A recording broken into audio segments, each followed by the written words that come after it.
Welcome, guys, back to Success Open Source. This is the show where we take the frameworks of the successful, lay it out into a path in front of us so we can all walk the steps together. So hopefully we can share the stage with the successful in the future. Today, we're actually talking about something very interesting. What is it, Noah? Unlocking some content efficiency with AI would be the way I would say what we've been chatting about and what we're putting together behind the scenes. So how do you leverage in this golden opportunity of AI, especially for the people who have maybe toyed with it, or they are curious about it, or maybe they've tried it and they just really have not figured out how to actually leverage it in a way for them that puts themselves out there with content and helps them be more efficient and creates content that sounds like them and really resonates with people. So 100%. 100%. I remember hearing a post somewhere. Someone said that the creators who already found their sweet spot of what's working for them consistently can 10x their results with AI, which is great because AI is helping, but at the same time, it's really bad for us little guys who are just learning because now we're versus pretty much a content mill, right? And now they're pushing all of this information out there. And we already know how hard it is to make content nowadays, right? It's so hard, like to spend hours a day trying to create a brainchild on paper, and ultimately, we're falling behind if we don't keep up. So we're hoping to speak to what's the strategy that the successful are using in order to push out content quickly, but at the same time, how can you apply it so that way you spit this out in maybe an hour, 2 hours a day, right? It could be a lot less if you know exactly what step to take that day. But yeah, that's the goal.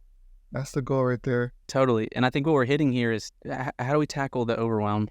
Overwhelm is so common, like content is just a piece of it, but how do we attack the overwhelm that comes from that work of creating the content? And how do we increase efficiency, which will feed fixing the overwhelm, right? So I think I'm constantly asking. I just heard someone say he's bearish about the positive effects of AI, but he's bullish about the impact it's going to have. Like it's the snowball going down the hill. Like it's not going away. It's where we are now. So you can either like put your head in the sand, or you can be educated on it, or you can actually like go and use it. Those kind of like the three tiers I see. And so that 100. like you said, it's probably going to create more noise out there. So how do you use it in a way where it's still it's not just robot content? It's unique to you, your story, like we've been talking about a lot, right? 100%. Your experience and your expertise.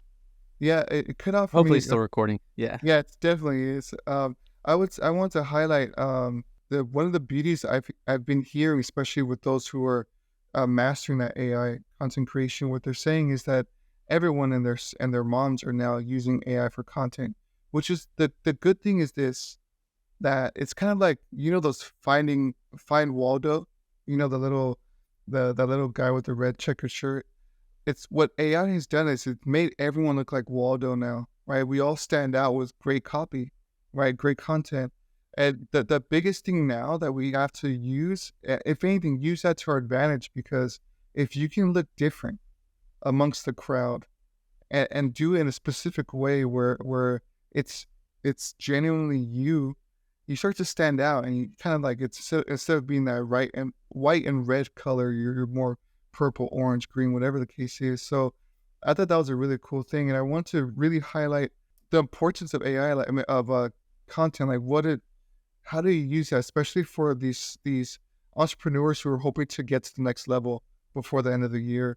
And we've said this before and say it again, those who speak to the problem well enough, if you articulate the problem well enough consistently, it is automatically assumed that you have a solution, right? And when we're doing sales nowadays, since we're focused on, sales is the lifeblood of everything, content kind of is like you can imagine it to be a dream catcher, right?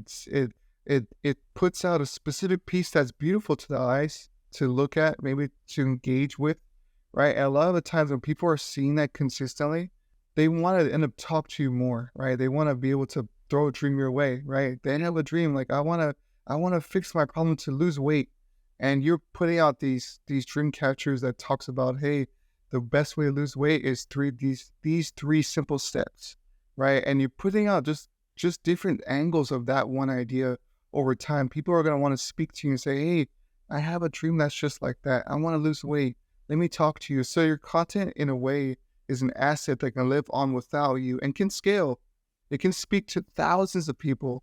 I think, Noah, you just had a post that hit well over 2K views, right? And that was just maybe 10 minutes of your effort, but now 2,000 people now have an impression of Noah Wessel, right? So I think that's the power of it. You use that as a stepping stone to a conversation to you eventually one day. Absolutely. You took assets out of my mouth. It's the word in my mouth. Like, assets in business are used to drive revenue, right? To reduce costs, to it's the pillar of a profitable business. And I think content and software are like, not only if you were to have software of your own that you could sell, I know that's a form of leverage, but using software, hiring technology so the people can do the people stuff, and the things they're great at, right? Not lose that personal touch. And I think it increases the importance of video. Yeah, I had someone today after they were trying to, help me out, and then they follow up with sending me some of their YouTube videos, which are really helpful.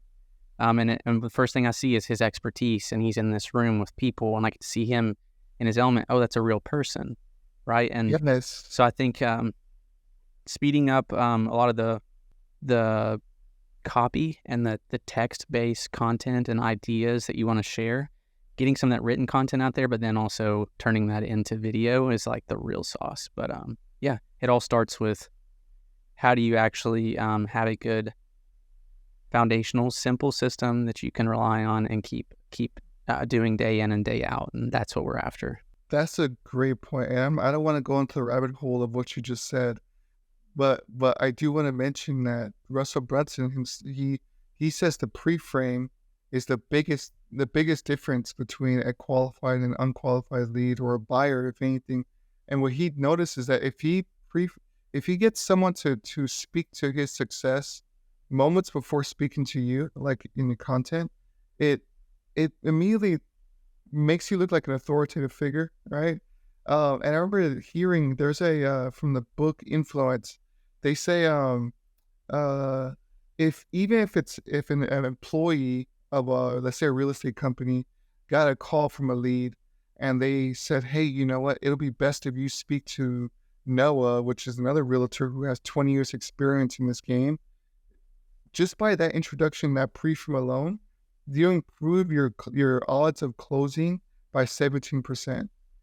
That's that's from an employee to another employee. It's not like an outside vendor who says, go speak to Noah. No, I can, as Daniel Flowers, say, hey, speak to Noah Wessel because he knows this. That increases your odds of winning. And who wouldn't want more odds in your favor, right? Hunger Games, may the odds forever be in your favor, right? So, but like, we want to highlight that because you said video, and in video, you can set up the stage. Like you said, that guy was in a room speaking in his element to other people, and that says a lot about his authority, right? And now you want to see more value in his time. So we're going to speak to that later, seeing how you can use AI to do that for you. But I just thought that was a really good lesson, worth capturing. Totally. I think stemming off of that, I think one more thing to hit on here before we kind of tease what we're working on, and a simple strategy, is what we're doing here is an example of a podcast first, get the transcript, and you can feed AI what is in your head in a scrambled way, and it'll help you organize, distill the key ideas, and amplify content from that. And so that's what we're playing with even on our own content strategy, is taking a big idea, writing a little bit on it, deep diving on a podcast so we can get out what we're learning, take that and you can refine it and repurpose it into short clips from here, newsletter, long form posts, like, not to use buzzwords. All of that's just to say, I see so much power in pulling out what is between people's ears that they have not been able to open up a document and write out and create a product or create a video or courses around, and they're like held back by that friction. The friction is lowering If you can Mm. speak it and just have a conversation about it, AI can help you organize and turn it into something that you can help people with. So that's what I'm glad. excites me the most, I think. I think that's so true because the biggest pain we have nowadays is knowing what's right about, what's converting, what's actually helping, especially as you create content. You're like, dude, like I just spoke about this last week, right? But in reality, that big idea you have is the very thing that needs to be repeated.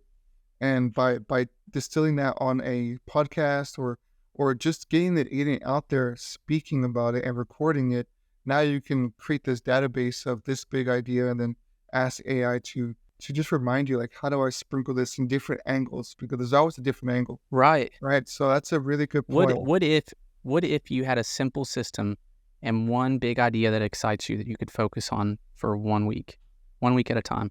Like this week, I get to deep dive and share through the system that I know will work and is easy, leverages AI. It's going to help me pull out this idea, deep dive, and get it out there to people in a way that's going to spark conversations, build my community, right? I really, really like that idea, and I know it's possible. People like Dan Coe are doing it. That's what he's teaching, and we're piggybacking on that. Like, how do you turn an idea and an insight into something you're passionate about, focus on it deeply for a week, and then leverage technology to get it out there to the world and attract people to you? So yeah, that's really cool. Yeah, I think what Russell Brunson does that, that his potato gun story. It's a big idea of why that worked. And he says it again and again, and it makes sense. Like even I try to have my own potato gun story. It's an origin story, right? But there's a reason why it works, and knowing that, hey, if you refine this, it's kind of like what comedians do, right? They take these jokes, they go to dive bars or stand up bars, and they throw a couple of jokes out there, see what sticks. They realize like these three are sticking.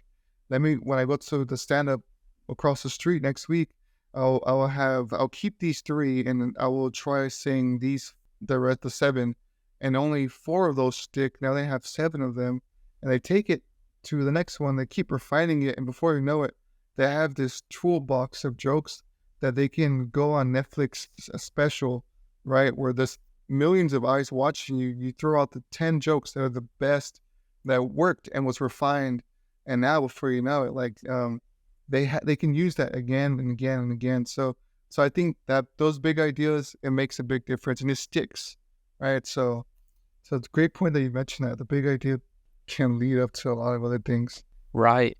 I guess with that big idea, right, we have a big idea coming up we want to share with people, and by the time this releases, we're going to be full force pushing for it. And we're going to run a challenge. We're going to run a challenge to help people leverage AI, right, to really, I think, transform their business in 5 days. I think getting this foundational system to where you can make consistent content less overwhelming can transform your business, because content is that asset that will work for you over and over and over again. You're not reliant just on Facebook ads. You're not just reliant on referrals. You're actually building an online presence with content, and it's something simple that you can follow. So 100%. And it's funny that you mentioned that because Russell Brunson has done another. I bring it up because I just consumed a lot of his content recently. But when he explained about how he was able to get to 9 figures in 3 years, he says before that success, what allowed him to win was doing a webinar a week for a year, right? He pushed out this same big idea in one webinar 46 times before he recorded it. And now, still to this day, that same webinar, they still bring in money on autopilot, right? And I bring that up because, like you said, if we can figure out the lessons of great people like that who are making 9 figures a year and make it easy and break it down into a 5-day challenge using AI, like it at this point, that there's no excuse to not win nowadays, right? So we want to be able to give that to others, refine it, see how it works for you, how it works for Ben, for Jill, for Bob, whoever is consumed. But that's the whole point of this challenge, to be able to put it in your hands and we refine it. It becomes a collective success, right? If we can give it to you and see that it works, you win, we all win. So I think that's the idea absolutely, here. 100%. And foundation. Foundation is the word I would say. Literally. Having a content foundation, and I think we're going to focus on 3 key steps, at least at the time of us working through this and finding everything we have. And those steps so that you have a foundation for an AI-driven content machine is, one, making sure you refine your niche with AI. How do you do that? Some people are really strong in their niche, and niche is a buzzword too, I think, in marketing. But I see niche as it relates to AI, is giving the AI context around who you are and who you're targeting. So this is very much targeting so that the messaging can be on point on who you are and who your customer is, so it can tell the right story, it knows what kind of hero your customer is and what kind of guide you are if you're to follow Donald Miller's story brand. So we want to help make sure that you always have that you can feed into prompts, which are just, collection of words into Chat GPT or tools like that. Making sure you have that, because that can just be used all throughout whatever AI tool you're using. Step 2 would be your content strategy blueprint. We want to give you the blueprint to create your content strategy to where you could knock out months of content in a few hours.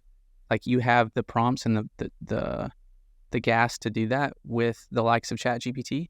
And then step 3 would just be a simple system implementation.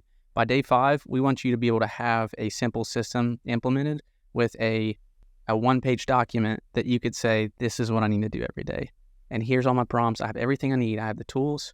I have my process, and I can build on this foundation. I can go make content consistently and drive revenue, drive leads, drive a personal brand if you're a solopreneur. That's the 3 steps that we want to focus on. Feel free to paint some color there, Daniel, or clarify any of that. But that's what I'm seeing. No, it's great because it's so true. Like, if it's kind of like it's like that sibling we all know. We all have a mom or a dad who has a specific hobby, right? My mom used to love um, uh, sewing curtains, right? She used to make these like curtains from scratch. She would go to Joann's and buy a bunch of fabric machine, or that sewing machine, and she would just do that and give it to other people. Like, she just loves doing it. And it's funny because, like, today I still know what kind of Christmas stuff to buy her, because it's around the one idea. Like, she loves doing that, and she likes talking about it too. So, like you mentioned, in step 1, if just like you can imagine your family member that has a specific hobby, and you approach them, and it's like an awkward silence, you know what to talk about. So that's what we want to do for you. We want to help you see, like, here's what you could talk about. Like, imagine someone gave you a mic and to speak to 1 billion people live for the next 10 minutes, right? In those moments, you don't want to think, what should I talk about? But you should know off the bat, like, this is what I'm about, what I stand for, and what I can speak about, right? And that we want to fuel you with that, so that way you can just come out, you can just spit out everything that you have in your mind that's going to serve that one person. And more importantly, like, yes, your one-off conversations, that's great, but in the long run is what really matters, right? We all know the power of compound interest, the 8th wonder of the world, right? One thing that works today is very well can work tomorrow, right? But over time, you say the same thing over the span of a year, and before you know it, it's become this big, vast well of knowledge that's just yours. So imagine we helped you see all of that. Like, where will I be in 3 years from now? And how will my voice change along the way? I think that's the point of the strategy, right? Having that blueprint of where to take things. And more importantly, yeah, you can have a big vision in your mind, but not knowing what's the first step.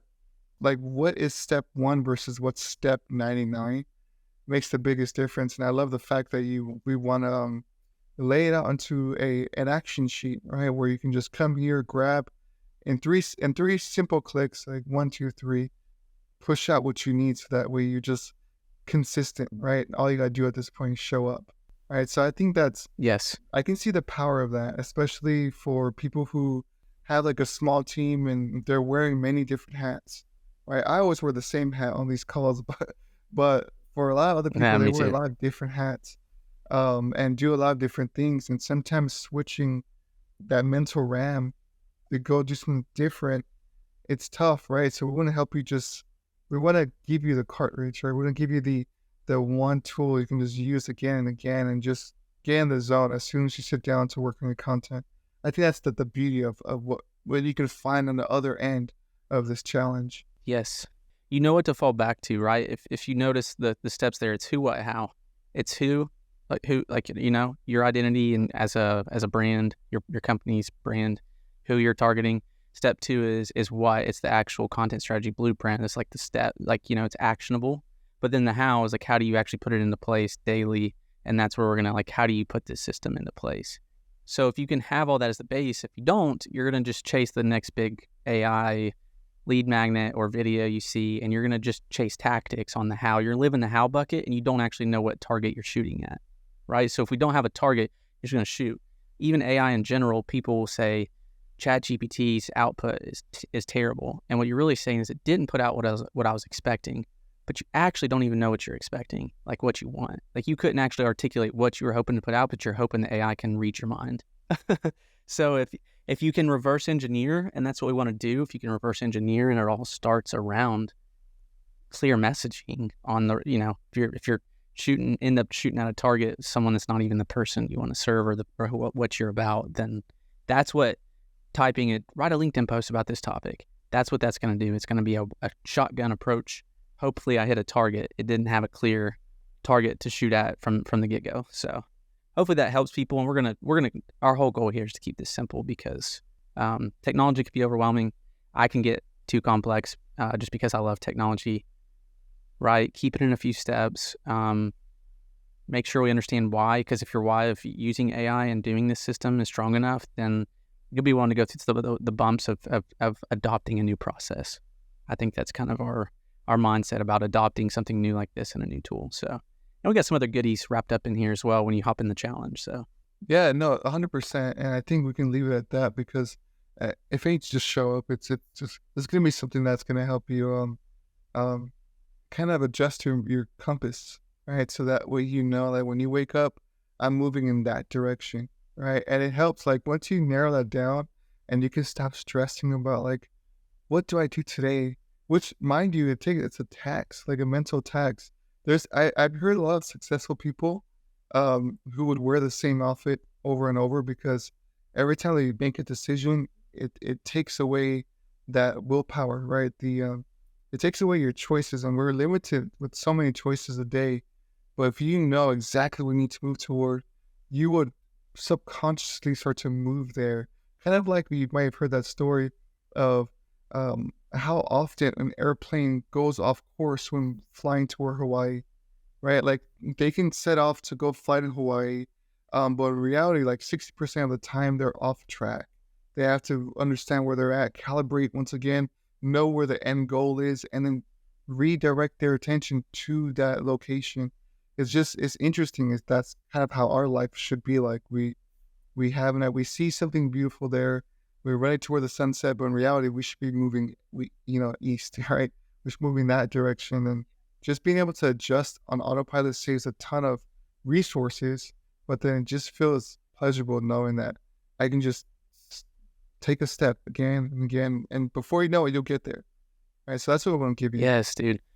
Adjust is a key word there, right? Because if you're sitting in overwhelming inefficiencies and you're just more and more and more, I just got to push harder and nothing changes in the systems, we've kind of hinted at, it's just going to mean more overwhelm and it's going to be more inefficiencies and struggles.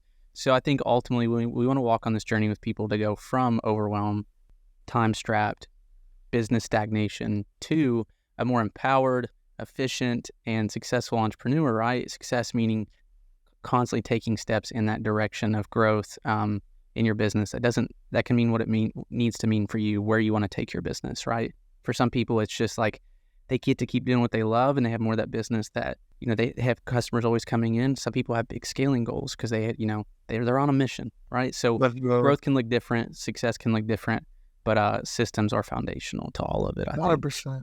I like that you gave the definition of success, right? And we're hearing success is the progressive realization of a worthy ideal. Right? If you like what that idea is and you keep taking the steps to get there, that's success in its way, right? I think that's awesome. I love it so much. It's that 1% better. It's the being who being like the person you want to become.